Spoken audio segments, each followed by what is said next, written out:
Akihabara à Tokyo pour le lancement de la PS Vita. Alors au Japon, non, les consoles ne se lancent pas à minuit, elles se lancent le matin à 7h, 7h30, 8h, c'est un petit peu tôt. Donc les gens ont fait la queue toute la nuit ou bien le matin avec des sacs de couchage et tout, parce qu'on est en décembre, il fait super froid.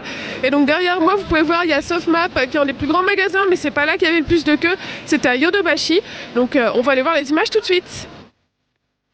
Présentée lors de l'E3 2011, jouable au Tokyo Game Show, la PS Vita, la nouvelle console de Sony, a été mise en vente le 17 décembre au Japon.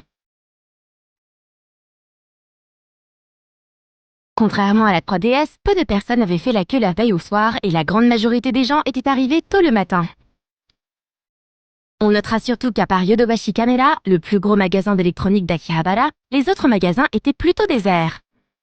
D'autre part, le lancement officiel en grande pompe en présence de Kaz et Hirai s'est tenu dans le magasin de la chaîne Tsutaya à Shibuya, aux alentours de 6h du matin, où seule une soixantaine de fans étaient présents et où les journalistes avaient été triés sur le volet.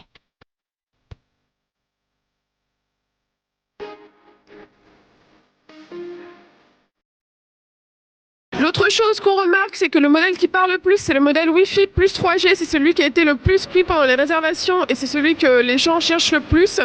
Il y a beaucoup de gens qui ont essayé de le réserver dans les grandes enseignes, mais il n'y en avait plus. Du coup, ils se sont rabattus sur des enseignes plus petites qui ne sont pas forcément des enseignes spécialisées jeux vidéo au début. Mais bon, ils l'ont trouvé. A priori, il n'y a pas de problème d'approvisionnement pour le moment. À penser que, par exemple, un petit peu un jour, 2 jours avant la date de la sortie officielle, il y a forcément des PSP qui sont, des PS Vita qui sont un petit peu partis dans la nature. On pouvait voir ça sur les blogs japonais en photo et sur les réseaux sociaux. Mais bon, a priori, voilà, c'est pas comme en France où on a des gros rushs de foule qui hurlent. Ici, ça reste quand même super calme. Au final, l'ambiance était beaucoup plus tranquille que lors des réservations, comme l'explique Mathieu, un Français vivant à Tokyo et qui en a profité pour acheter la console. Alors j'ai réservé la PS Vita le jour même, donc c'était le 15 octobre ou quelque chose comme ça. D'ailleurs ça a été assez catastrophique parce que les Japonais ont fait la queue dès la veille pour réserver. Et nous on y allait comme une fleur à 13h. On a eu de la chance, on a eu dans ce softmap les trois dernières Wi-Fi PS Vita. Et on a réussi à avoir pour un autre ami la dernière 3G en fait. Donc pas trop de difficultés. Pareil, les memory cards on les a réservés parce que aujourd'hui il n'y en avait plus en fait. Donc,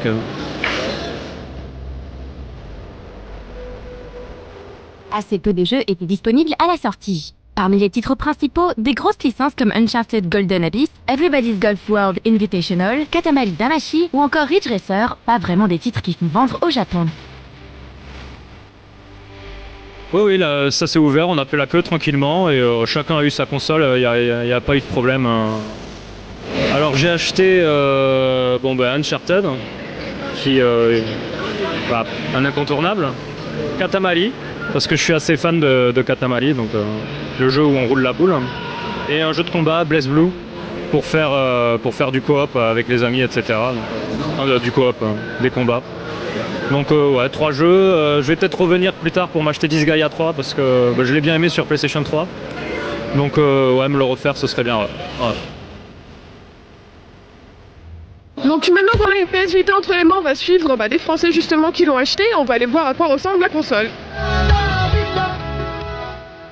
Une fois la console en main, ce qui saute aux yeux, c'est la qualité de l'écran et les inévitables temps de mise à jour comme sur la plupart des consoles du moment.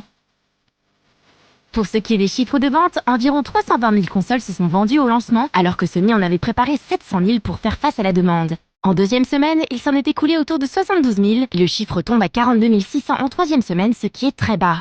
En ce qui concerne cette troisième semaine, il ne faut pas oublier de prendre en compte qu'elle correspond au Nouvel An au Japon, qui comporte 2 jours fériés consécutifs, où les gens restent en famille et où la majorité des magasins sont fermés pendant 4-5 jours. Cependant, sur cette même semaine, la 3DS s'est écoulée à 20 000 exemplaires de plus. La raison est simple, la ludothèque de la portable Nintendo est beaucoup plus fournie, les prix plus bas et l'orientation plus familiale fait que de nombreux enfants se la sont procurés grâce aux étrennes assez conséquentes que reçoivent les petits japonais pour la nouvelle année. Sinon, on notera qu'aujourd'hui certains revendeurs proposent déjà la PS Vita à bas prix. On a pu la voir d'occasion mais en état quasi neuf chez Mandalake à 20 000 yens, c'est-à-dire environ 200 €, seulement 3 semaines après la sortie. Le désintérêt des joueurs étant évidemment dû à l'absence de titres phares qui feront décoller les ventes de hardware. La sortie européenne et américaine est prévue le 22 février 2012 avec environ 25 jeux.